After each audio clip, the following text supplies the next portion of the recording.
जी sir. किसी ने नहीं किया था।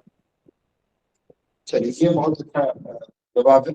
देखिए, अगर आप लोगों ने अपना व्हाट्सएप संदेश खोल के देखा होगा, तो उस संदेश में आपको इस तरह का एक पैसेज मिला होगा। उस पैसेज में मैंने बताया था कि कल 2 दिन पहले इलेक्शन कमीशन ने एक निर्णय लिया है, जिसमें कुछ पार्टियों को उन्होंने नेशनल पार्टी और स्टेट पार्टी का दर्जा छीन लिया है। इसी से संबंधित अनुवाद के लिए मैंने पैसेज दिया था, और मैं यह चाह रहा था कि इस पैसेज को आप लोग करके रखें। इसी पैसेज से मैं आपको अनुवाद के विशेष नियम बताने की सोच रहा था। चलिए, मैं शुरू करता हूँ।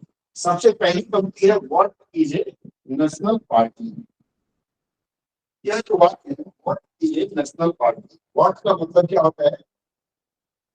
क्या? इसका मतलब है, ए का मतलब हो गया एक, नेशनल का मतलब हो गया राष्ट्रीय, और पार्टी को आप सभी लोग पार्टी लिख देते हैं, जबकि इसका मतलब होता है दल। अगर आप इन पंक्तियों का अनुवाद करते हैं, शब्दानुवाद जिसे कहते हैं हम लोग, तो शब्दानुवाद कुछ इस तरह का होता है। जहाँ जो शब्द है उसे वहीं लगा दिया जाए। आप बताएं, क्या ये वाक्य सही है? नहीं सर। जैसे मैंने लिखा, देखिए, आप लोग नो पार्टिसिपेट सर। करिएगा, मैं जो पूछूं बताइएगा। नहीं बताएंगे तो फिर लाभ नहीं है, क्योंकि मैं क्या देना चाह रहा हूँ वो आप ले पा रहे हैं कि नहीं, पता चलेगा इससे। कांची, जी सर। सुन पा रहे हैं आप लोग मुझे कि नहीं सुन पा रहे हैं? जी सर आवाज आ रही जी है सर। सर, जी सर आवाज आ रही है। हाँ, तो बताएं हाँ इसमें, सर, व्हाट सुन पा इज ए रहे हैं। National party.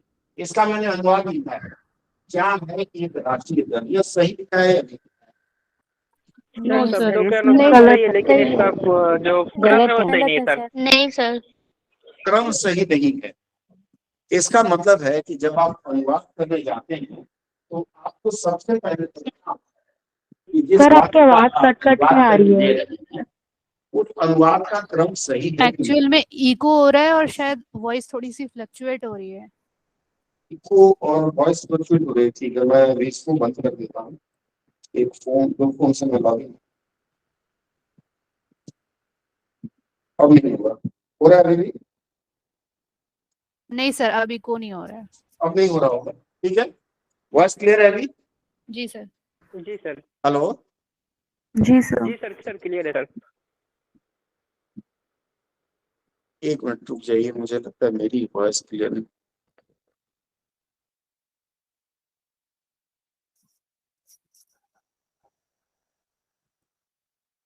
मेरी वॉइस आ रही है, हाँ या ना? यस सर, जी सर, वॉइस आ रही है। ठीक है, फाइन। देखिए, सबसे बड़ी जो कमी हमारे अंदर है, जब हम अनुवाद करने जाते हैं तो हम शब्दों का क्रम नहीं समझ पाते हैं कि किस शब्द को कहाँ रखना चाहिए। शब्दों का क्रम सबसे जरूरी सिर्फ हिंदी में ही नहीं है, अंग्रेजी में भी जरूरी होता है। जैसे मान लीजिए, क्या है एक राष्ट्रीय दल, मैं लिख के दूं आपको, तो इसका क्रम अंग्रेजी में कैसे लिखेंगे, यह भी बड़ा कंफ्यूजन होगा। तो इसके लिए शब्दों के क्रम के बारे में मैं हमेशा आपको बताता रहता हूं कि सबसे पहले सब्जेक्ट लिखते हैं, फिर ऑब्जेक्ट लिखते हैं, फिर वर्ब लिखते हैं। ये हिंदी के पैटर्न में होता है। इस पर मैं बार बार आपसे बताता रहता हूं। अंग्रेजी में होता है सब्जेक्ट होगा और यहाँ वर्ब होगा और ये ऑब्जेक्ट हो जाता है। इतना तो आप लोगों को पता ही है कि इसका क्रम कैसे बदलता है। अब इसमें जो सिंपल सेंटेंस मिल गया कि इसमें कुछ भी हमको समझ में नहीं आ रहा है, तो सबसे पहला आपको इसमें ढूंढना है कि इसमें सब्जेक्ट क्या हो सकता है। What is a national party. Subject मतलब कर्ता होता है। कर्ता समझने के लिए आपको प्रश्न करना पड़ेगा कि क्या या कौन। आप अपने आप से प्रश्न करेंगे कि किसके बारे में पूछा जा रहा है, तो यह पता चलेगा कि ये जो नेशनल पार्टी है इसके बारे में पूछा जा रहा है। नेशनल पार्टी का मतलब हो गया, नेशनल का मतलब हो गया राष्ट्रीय, दल का मतलब, पार्टी को हम लोग दल लिखते हैं हिंदी में, तो राष्ट्रीय दल क्या हमने समझ लिया।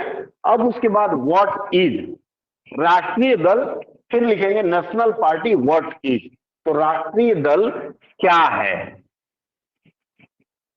क्या के बाद अक्सर है लगाते हैं, तो अगर हम इस क्रम में लिखते हैं तो ये हमारा क्रम सब्जेक्ट, मतलब इसको हम थोड़ी देर के लिए कर्ता मान लेते हैं, ये कर्ता हो गया और इसमें कर्म वगैरह नहीं है। तो क्या वाला जो है प्रश्नवाचक जो वाक्य होते हैं, ये दो तरह से होते हैं। कई बार प्रश्नवाचक में क्या, क्यों, कौन ये आगे आता है, और कुछ कुछ ऐसे वाक्य होते हैं जिनमें पीछे लगाना होता है। जैसे आपका नाम क्या है, हम कभी पूछते हैं क्या है आपका नाम? नहीं ना। इसी क्रम में तो जब भी इस तरह का वाक्य आता है तो आप कोई भी वाक्य आए, आप ये SVO फॉर्मूला पर जाएंगे और इस फॉर्मूले के अनुसार वाक्य को सजाने का प्रयास करेंगे। क्लियर है यहां तक? अगले वाक्य में चलूं?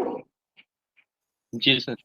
जी ठीक है। सर। अब इसको मैं मिटाता हूं। अगला वाक्य जो है, अगले वाक्य में हमने लिखा है, आप सबके व्हाट्सएप पर यह संदेश भेजा जा चुका है पहले ही। अगले वाक्य में हमने लिखा है कि अब थोड़ा सा कठिन हो गया। How is a party declared A state party, full stop. How is a party declared A state party. अब ऐसे वाक्य में फिर हम सर्च करेंगे। इसमें सबसे पहले सब्जेक्ट, ऑब्जेक्ट और वर्ब। डिक्लेयर जो शब्द है, किसी भी शब्द में अगर ईडी लगा दिया जाता है तो यह हम मान सकते हैं कि वह वर्ब होगा और वर्ब का सेकंड या थर्ड रूप होगा। जैसे डिक्लेयर शब्द है, डिक्लेयर में हम बाद में डी लगा दिए हैं, तो ये वर्ब हो गया। ठीक है, हिंदी के अनुसार क्रिया हो गया। पार्टी, पार्टी या तो सब्जेक्ट या ऑब्जेक्ट। सब्जेक्ट या ऑब्जेक्ट की पहचान है कि कर्ता या कर्म हमेशा नाउन या प्रोनाउन होता है, नाउन या प्रोनाउन होता है। आप देख लीजिए, नाउन या प्रोनाउन के अलावा दूसरा कोई शब्द अगर आपके मन में कर्ता के रूप में आता है तो वह गलत है, इसका ध्यान रखिएगा। अब ए पार्टी, ये पार्टी को हम एक हिस्सा मान लेते हैं। एक पार्टी डिक्लेयर्ड हमें नाउन मिल गया और वर्ब मिल गया। एक वाक्य में अगर एक से अधिक नाउन या प्रोनाउन होता है तो उसमें से एक सब्जेक्ट होगा, बाकी दूसरा ऑब्जेक्ट हो सकता है। अब इसमें मान लेते हैं, चूंकि इसमें करने वाला तो कोई और है, वो छुपा हुआ है, लेकिन हम इसी को सब्जेक्ट थोड़ी देर के लिए मान लेते हैं। स्टेट पार्टी, यह भी नाउन है, संज्ञा है। तो स्टेट का मतलब होता है राज्य और पार्टी का मतलब होता है दल। यहां आया है ए पार्टी, मतलब एक दल। एक दल, डिक्लेयर्ड का मतलब क्या होता है? डिक्लेयर का मतलब क्या होता है? घोषित करना। घोषणा या घोषणा घोषणा। करना। घोषणा करना। अब इस वाक्य में इसे हम कैसे लगाएंगे?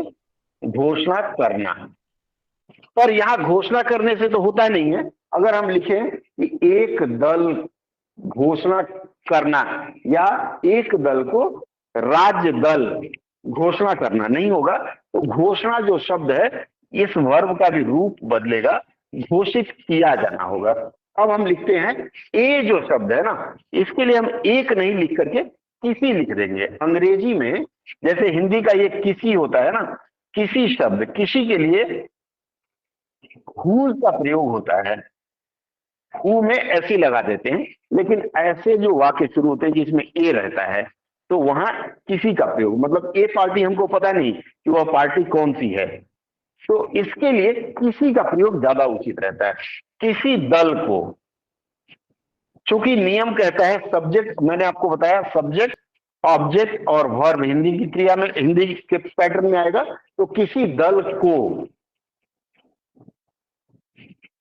ये हो गया दल, सब्जेक्ट हो गया। अब ऑब्जेक्ट क्या है हमारा? राज्य दल।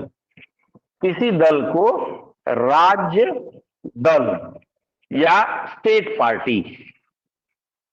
इसके बाद क्रिया आना है, तो घोषित किया जाता है, घोषित किया जाता है। इसके पहले तुम्हारा नाम क्या है मैंने बताया था।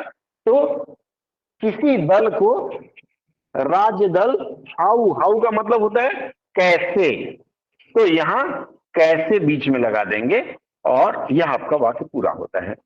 अब यहां फिर ध्यान देने वाली बात है, देखिए हमने सब्जेक्ट, ऑब्जेक्ट और वर्ब के पैटर्न को नहीं छोड़ा।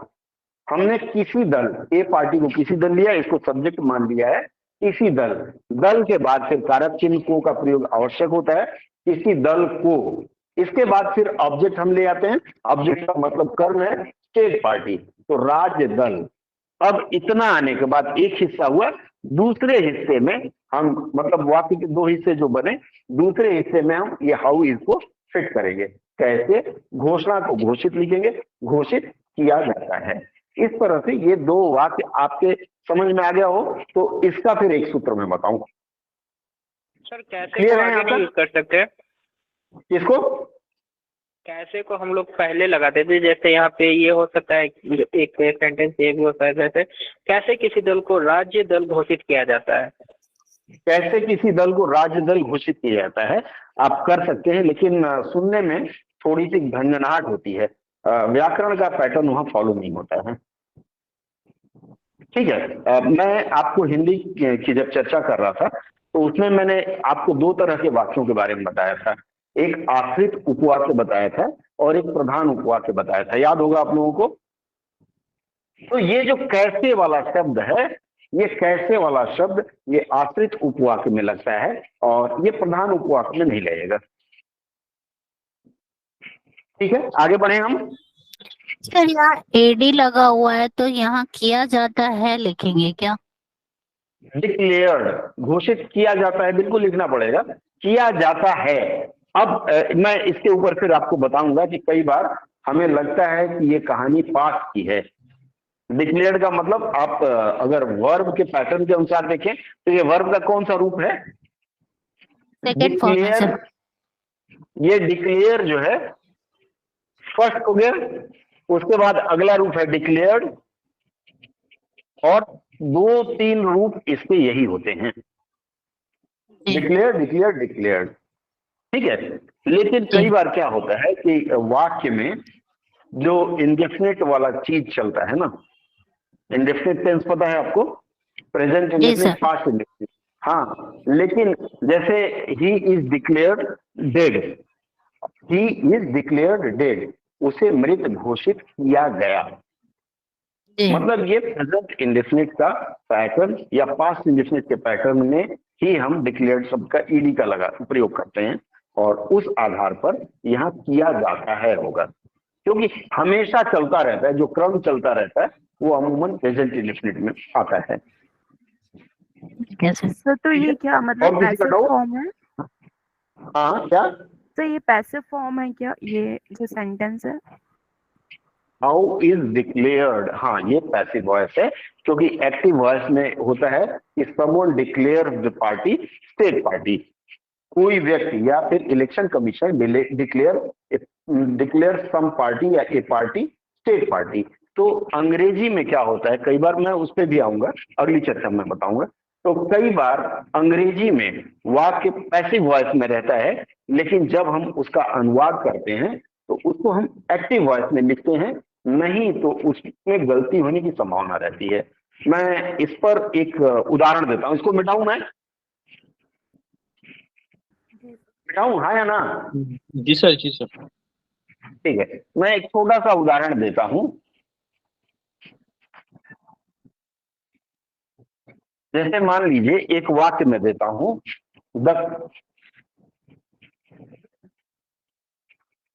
The kidnapped girl was rescued by police, क्या होगा इसका? इसकी हिंदी क्या होगी, लिखते चलिएगा अगर आप लोगों को असुविधा ना हो लिखने में तो। The kidnapped girl was rescued by the police, इसकी हिंदी क्या होगी? नहीं,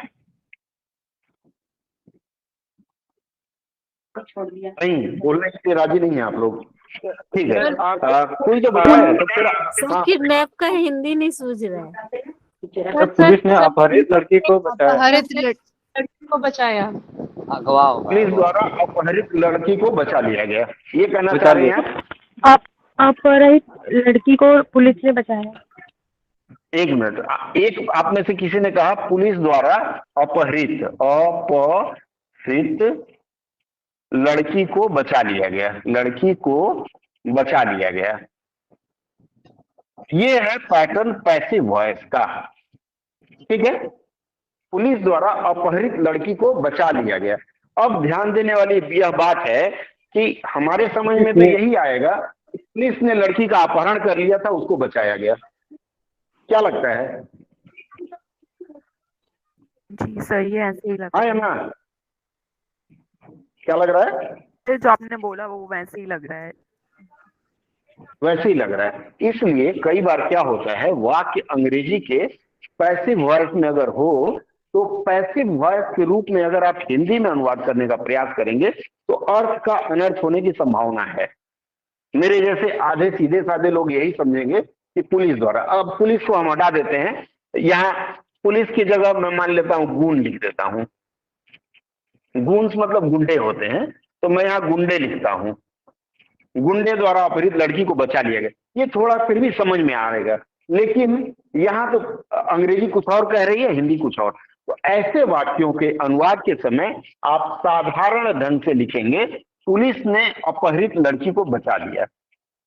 इस वाक्य का अगर आप अनुवाद करेंगे कि पुलिस द्वारा, तो इसलिए हमेशा याद रखें कि जो वाक्य पैसिव वॉइस में है उसको पैसिव वॉइस के पैटर्न में ही हमेशा अनुवाद ना करें, उसको एक्टिव वॉइस के रूप में भी लेने का प्रयास करें, नहीं तो अर्थ का अनर्थ हो जाएगा।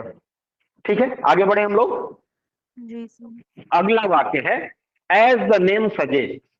अब अभी तक मैंने आप लोगों से एक एक वन लाइनर अनुवाद करवाया, अब मैं आपको थोड़ा सा लंबा वाक्य देता हूं, 2 से 3 लाइन हो जिसमें एज द नेम सजेस्ट, एक लाइन यहां तक है, कॉमा है, it has a nationwide presence as opposed to a national party that is restricted to only a particular state of reason.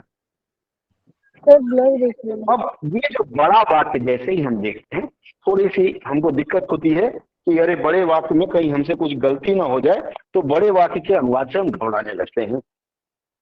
इसका सबसे आसान तरीका है, आपको करना क्या है कि इस वाक्य को छोटे छोटे टुकड़े में बांट देना है। जैसे मैं पहले ही बताता रहा हूं, छोटे छोटे टुकड़े में बांट देना। नहीं दिख रहा, बोर्ड नहीं दिख रहा, वो थोड़ा नहीं दिख रहा है। डार्क पेन यूज करिए ना, थोड़ा डार्क पेन भी यूज करिए।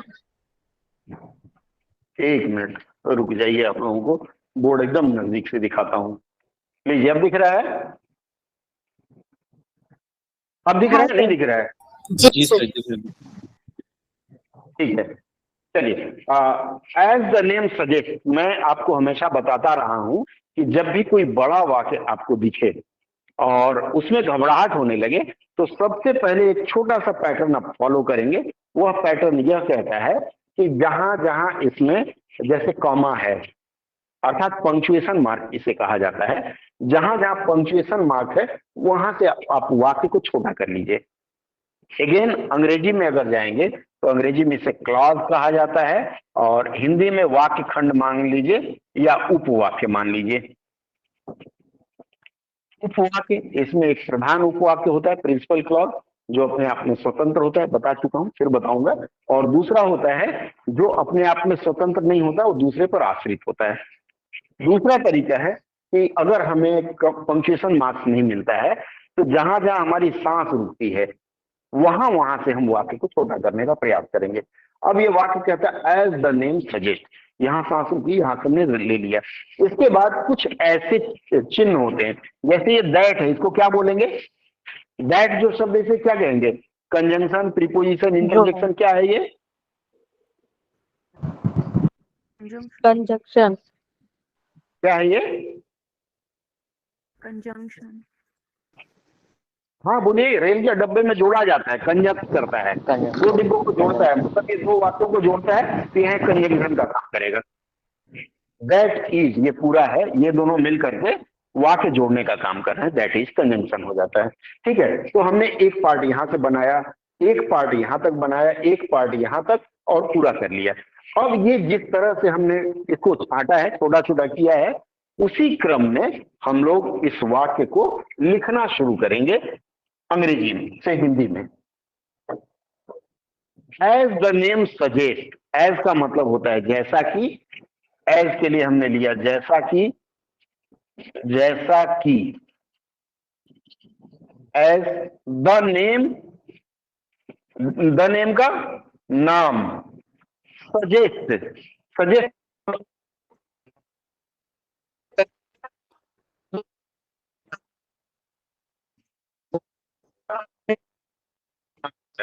सर आवाज सर, voice नहीं- वॉइस चली गई। कितने लोगों को मेरी आवाज नहीं आ रही है? सर बीच में वॉइस बिल्कुल जी, चली आ रही गई। है सर। आ रही है। आ रही है। हाँ, आप लोग थोड़ा सा, मुझे लगता है आज जियो डाउन है। चलिए, जैसा कि नाम सुझाता है, सुझाता है, सुझाव देता है, जैसा कि नाम सुझाव देता है, यही होगा ना, सजेस्ट, राम गुण हाँ सर। राम जाता है, तो जैसा कि नाम सुझाव देता है। ये पढ़ने में कैसा लग रहा है? बहुत अच्छा लग रहा है या खराब लग रहा है? अजीब लग रहा है।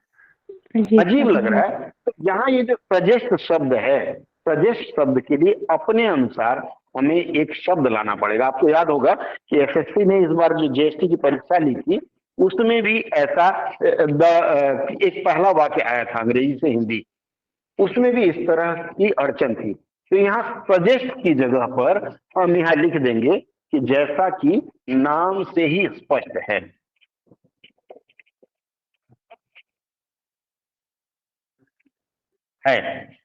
ऐसे वाक्य में कोई अड़चन हो रही है सुनने में? No no. नहीं। तो इस तरह से कई बार हमें शब्दों से मिलता जुलता कुछ ऐसा वाक्य शब्द लाना पड़ता है जो कि वाक्य की हमारी इच्छा पूरी कर दे या वाक्य की आवश्यकता पूरी कर दे। तो नाम से ही स्पष्ट है या जैसा ही नाम से परिलक्षित होता है, सब एक ही शब्द है, परिलक्षित होता है। इसी सेंस में होता है क्या? क्या सब प्रतीत लिखते हैं जो। प्रतीत होता है, ठीक है, प्रतीत भी लिख लीजिए। 3 शब्द मिले, और भी शब्द आप ढूंढ सकते हैं। अर्थात सजेस्ट का सुझाव है, पर हमने वाक्य की आवश्यकता के अनुसार शब्द बदला। इसका आपको विशेष ध्यान रखना है। इस तरह के जब कंफ्यूजिंग वाक्य आएंगे, आप विशेष करके ध्यान दीजिएगा। एसएससी जीएसटी की जो परीक्षा इस बार हुई है, अगर नहीं है तो बताइएगा, मैं टेक्स्ट आप लोगों को भेज दूंगा।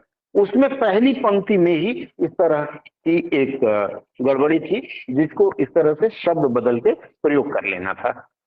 आगे बढ़े हम, चलिए। तो जैसा कि नाम से ही स्पष्ट है, it has a nationwide presence. हम किसकी बात कर रहे थे? What is a national party? It has A, it has का मतलब इसका, अब फिर देखते हैं, इसका नेशन वाइड का मतलब होता है अखिल राष्ट्र या राष्ट्रव्यापी या पूरे देश में। क्या शब्द आप लोग लगाना चाहेंगे इसमें? आसान शब्द ले लेते हैं, पूरे देश में। ध्यान दीजिएगा, ये जो पार्टी शब्द है, पार्टी दल स्त्रीलिंग है, तो इससे की यहां लगाएंगे, क्योंकि अगर शब्द संज्ञा शब्द या सर्वनाम शब्द स्त्रीलिंग है तो उसके संबोधन को भी स्त्रीलिंग रूप में लिखना पड़ता है। इसकी पूरे देश में प्रेजेंस को क्या लिखेंगे? उपस्थिति होता है ना, उपस्थिति हो। यहाँ फिर वाक्य थोड़ा खराब लग रहा है, उपस्थिति हो या है, क्या होगा यहाँ? तो ये देखिए अनुवाद है ना, टू वे ट्रैफिक होगा तभी आप सकते हैं पाएंगे। क्या कर रहे हैं? चर्चा लिख सकते हैं, चर्चा, इसकी पूरे देश में चर्चा नहीं, है। चर्चा नहीं, प्रेजेंस मतलब यह, आप इसको ले लीजिए, उपस्थित हो या पूरे देश में यह पार्टी हो। अगर आप मान लीजिए उपस्थित हो, नहीं लिखना सर। हाँ बताइए, मौजूद लिख सकते हैं सर। मौजूद उपस्थित एक ही चीज है, भाई भाई है। देखिए, एक तो आप इसकी पूरे देश में उपस्थिति हो, एक पैटर्न, या दूसरा पैटर्न ये लिख सकते हैं कि यह पूरे देश में या पूरे या देश भर में। यह क्या व्यापक नहीं होगा, देश भर में मौजूद हो। चलिए मौजूद हो लिख लेते हैं, आपकी बात मौजूद हो या इसकी मौजूदगी पूरे देश में हो, ठीक है। इसके बाद देखिएगा, मूल वाक्य में कॉमा लगा है, तो आपको भी मूल वाक्य के पैटर्न पर यहां कॉमा लगाना पड़ेगा। एज द नेम सजेस्ट, यहां तक मैंने कॉमा लगाया था, फिर इसके बाद नेशन वाइड प्रेजेंस, यहां मैंने कॉमा लगा दिया। As oppose to a national party. As oppose to ये क्या है? मुहावरा, लोकोक्ति, क्या है ये हिंदी के अनुसार? अंग्रेजी में क्या बोलेंगे इसे? विपरीत। एज अपोज टू का मतलब होता है विपरीत। ये फ्रेज है, इसके विपरीत बोलते हैं, ठीक है। एज अपोज टू, इसके विपरीत क्या है? एज अपोज टू किसके? A national party that is restricted to only a particular state और रीजन। अब यह जो वाक्य कह रहा है कि एज अपोज टू, इसके विपरीत एक राष्ट्रीय दल, दैट का मतलब जो रिस्ट्रिक्टेड का मतलब प्रतिबंधित है, ओनली ए पार्टिकुलर, केवल एक विशेष स्टेट ऑफ रीजन, राज्य के क्षेत्र में। अब इसको हमें लगाना है, तो ये जो विपरीत शब्द आया है इसको क्वालिफाई करेगा या नीचे वाला वाक्य, ठीक है। इसके विपरीत नेशनल पार्टी, एक राष्ट्रीय दल, पहले इसके पैटर्न के अनुसार करते हैं। एक राष्ट्रीय दल जो केवल कहां? पर्टिकुलर स्टेट ऑफ रीजन, विशेष या खास, जो भी लिखना चाहे, विशेष राज्य के क्षेत्र में ही प्रतिबंधित हो, या केवल वही हो जो आप लिख लें हो। अब इसको जरा सजाएं आप लोग arrange the rearrangement of sentences पढ़ते हैं ना, उसके अनुसार अब इसको सजाने का प्रयास करना है। क्या होगा?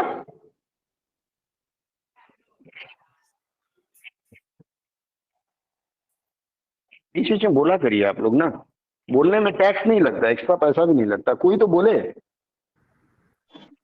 क्या मैं मान लूं धरती मौन है? सर, एक राष्ट्रीय देश जो केवल क्षेत्र, किसी राज्य के क्षेत्र विशेष में ही ये रिस्ट्रिक्टेड तो सीमित कर सकते हैं। हाँ, सीमित हो।